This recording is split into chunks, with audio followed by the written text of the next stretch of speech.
Hello, my friends.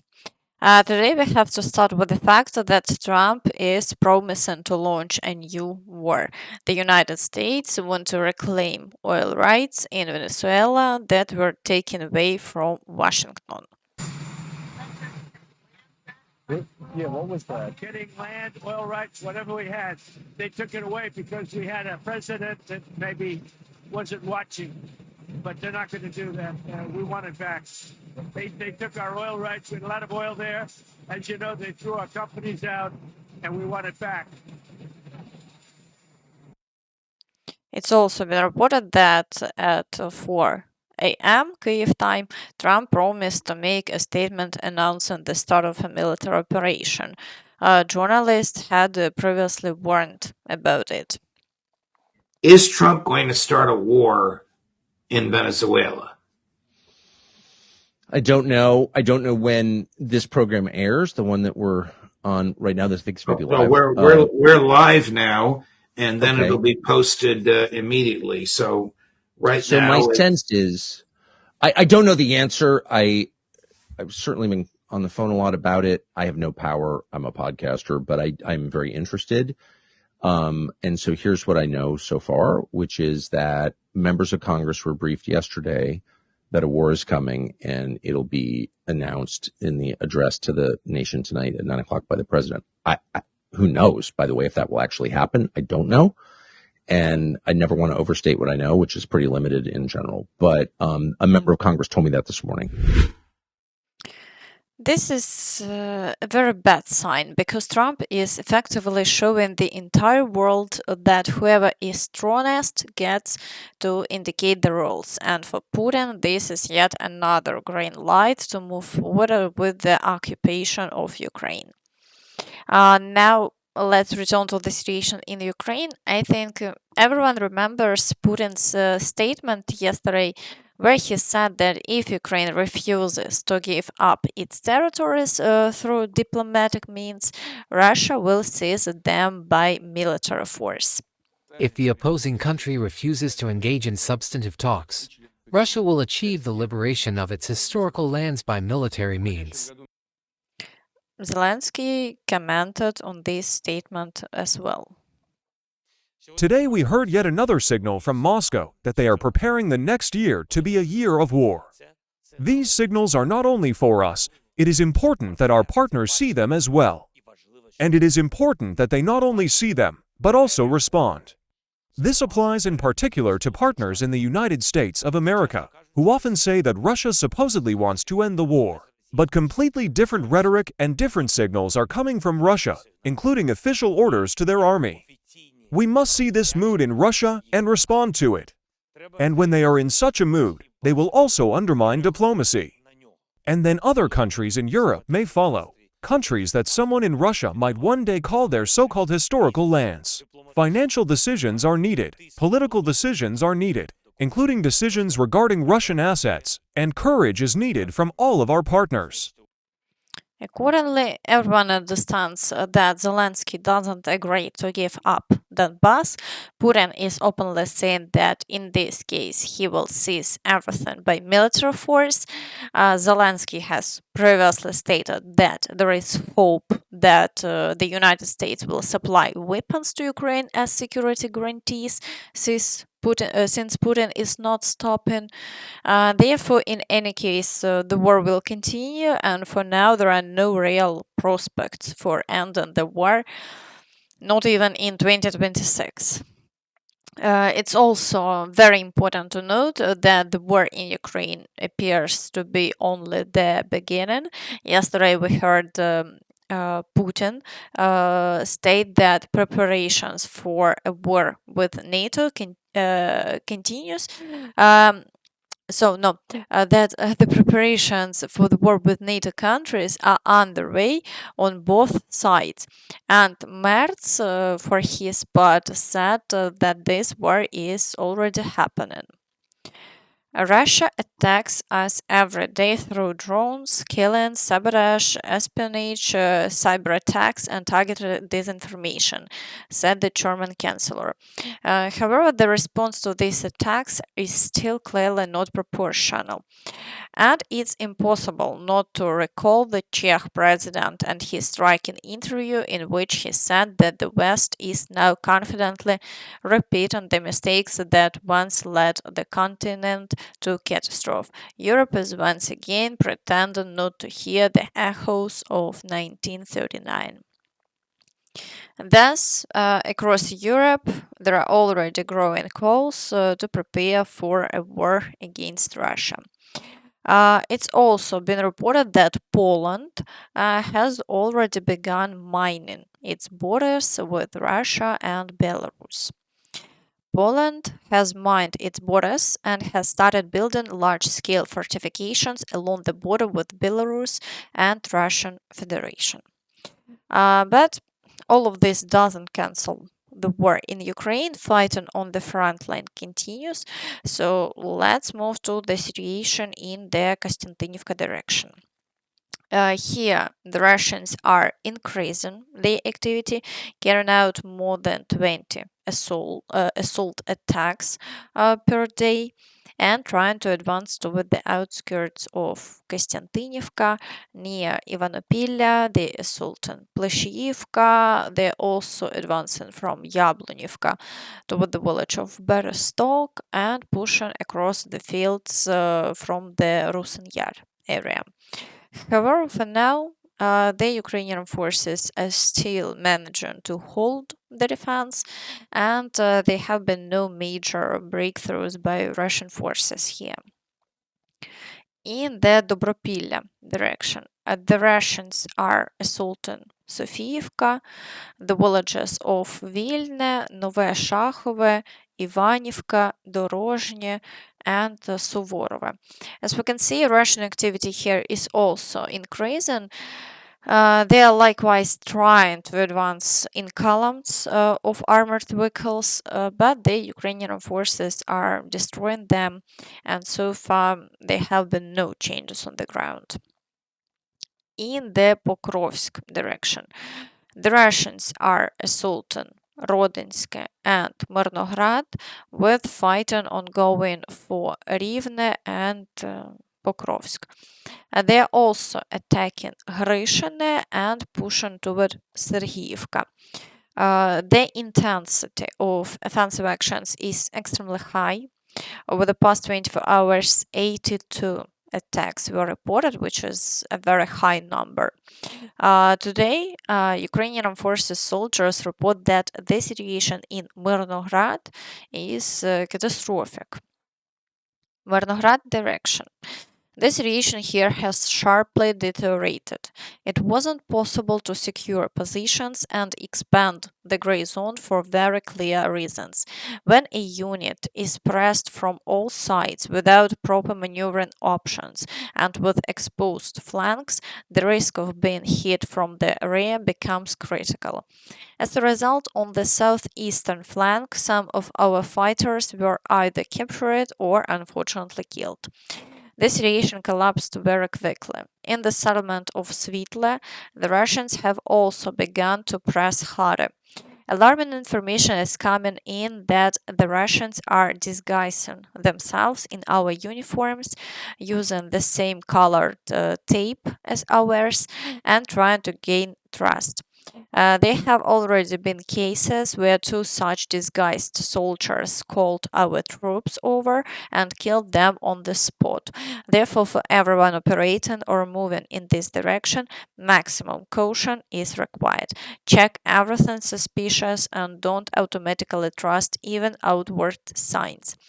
Overall, if you look at the map without illusions, the collapse timer has already started ticking. The rain is tightening and there is less and less room for maneuver. It's difficult to call what is happening an organized defense. The logic of holding positions inside the encirclement is unclear. With this dynamic, everything is gradually moving toward capture unless the situation is radically changed.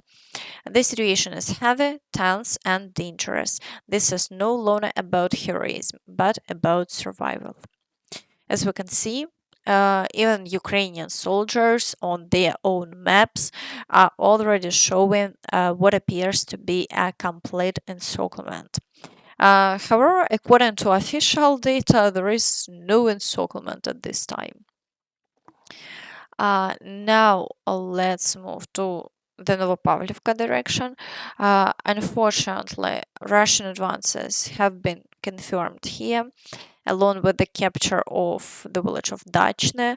The Russians managed to advance by about 5 kilometers and 200 meters, and the front line has slightly leveled out. The situation in Filia is now in question according to Russian statements. They have already captured this settlement as well. However, according to Ukraine's general staff, fighting is still ongoing in the fields near the village. In the direction of the settlement of Pokrovsk in the Dnipropetrovsk region, the Russians are claiming major successes and a breakthrough of Ukrainian defenses. According to their reports, they have captured Nechaevka, Ostapivske, Gerasimovka, and Pishane. However, the Ukrainian side hasn't confirmed any collapse of the front so far, and the front line in this area officially remains unchanged. Therefore, we are waiting for verified information. That said, it's clear that the Russians are actively trying to advance here, as this section of the front is experiencing a very large number of shelling incidents. In the Huliaipole direction, the Russians are breaking through near the village of Solotke, and fighting is also ongoing for Varvarivka and Huliaipole itself. In addition, a Russian shelling in this area is continuing at maximum intensity. For now, however, there are no new changes. The Ukrainian forces continue to repel the attacks as much as possible. In the Zaporizhzhia direction, the Russians are assaulting Malotokmachka, attempting to break through toward Novoandriivka and storming Sherbaki, Stepove, and Primorske. Due to the increased number of attacks, there are reports that Russian forces may have made slight advances over the past day across open fields near Stepnohirsk. This information is not official, but Ukrainian forces soldiers are already spotting Russian units there and destroying them with drones. Therefore, there is a possibility that the Russians are indeed managing to move forward. For now, we are waiting to see how events will develop and whether the Russians will be able to entrench themselves in that area.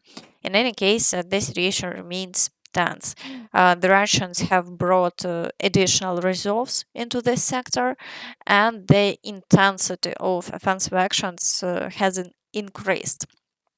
At the same time, we see that Russian forces are actively using drones across the entire area, all the way to Zaporizhzhia city itself, while the city is being struck with missiles.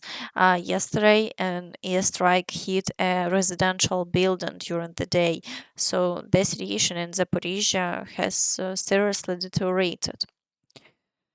In the Kherson direction, the Russians are not conducting any new assaults, but shelling of the right bank continues at maximum intensity. In the Siversk direction, the Russians continue attacks near Serebryanka. Fighting is ongoing on the outskirts of Siversk. They are also assaulting Pazino and push on toward the village of Bondarne. However, there are no changes along the front line, and combat continues along the previous positions. In the Lyman direction, the Russians are breaking through to the outskirts of the city, but the Ukrainian forces are repelling them and preventing them from consolidating. The Russians are also assaulting Zarychne, Stavky, Дробышева, Novoselivka, Korovy Yar, and Glushenkove. Meanwhile, Russian forces openly claim to have major plans in this sector. The takeover of Grozny Lyman continues. Its liberation opens the way to block Sloviansk, a key logistics hub for the Ukrainian armed forces. The southern group of Russian troops, during offensive operations, has occupied strong Ukrainian defensive positions in Chasiv Yar, Kharkov, and Siversk. Currently, fighting is ongoing in the city of Kostiantynivka, which is key to the last stronghold of the Kiev regime in Donbas, the Druzhkivka-Kramatorsk-Sloviansk agglomeration. Capturing this line would allow the rapid liberation of the Donetsk People's Republic. In the Borova direction, the Russians are advancing toward the village of Stepove, and their progress toward the village of Novoplatonivka has been confirmed at 4 kilometers and 500 meters. They also advanced toward Borivska Andriivka by 2.5 kilometers, but the loss of these settlements hasn't been confirmed. So far, the movement is only across the fields. In any case, the situation has worsened here, and it's clear that the Russians are trying to push the Ukrainian forces beyond the Oskil reservoir and align the front line with the water barrier. In the Kupiansk direction, there have been positive changes along the front line. The Ukrainian forces have pushed the Russians back by 4 kilometers and 600 meters toward Stepova Novoselivka. Clearing operations in Kupiansk are also ongoing. Within the city itself, Russian forces were pushed back by 650 meters. Thus, it's clear that success in this sector is on the side of the Ukrainian forces. In the Velykyi Burluk direction, no new assaults have been reported, and the situation remains unchanged. In the Vovchansk area, the Russians are attempting breakthroughs near Prolipka and Lyman. However, there have been no new changes over the past 24 hours, and the Ukrainian forces are successfully repelling all attacks. In the Sumy direction, the Russians haven't conducted any new attacks, and the situation remains stable. Meanwhile, our partners still seem hesitant to step in and support Ukraine. Chancellor Merz constantly avoids answering whether they would send troops to Ukraine, even as a security guarantee after the war. Question. Mr. Deputy, Mr. Merz, unfortunately, you did not answer my question, but we have one more chance. Would you send German soldiers to Ukraine as part of a security guarantee? You can answer yes or no, as a small hint. Thank you very much for the hint, Mr. Deputy. There are questions in the world that are not so easy to answer as you might imagine. This is one of those questions. As you can see, the entire hall supports Merz, which again highlights their weakness. But friends, be sure to share your thoughts on this in the comments. And that's all from me, so please don't forget to like this video, subscribe to the channel, and hit the notification bell to stay updated on all the latest news. Thank you for watching, and see you next time. Bye bye.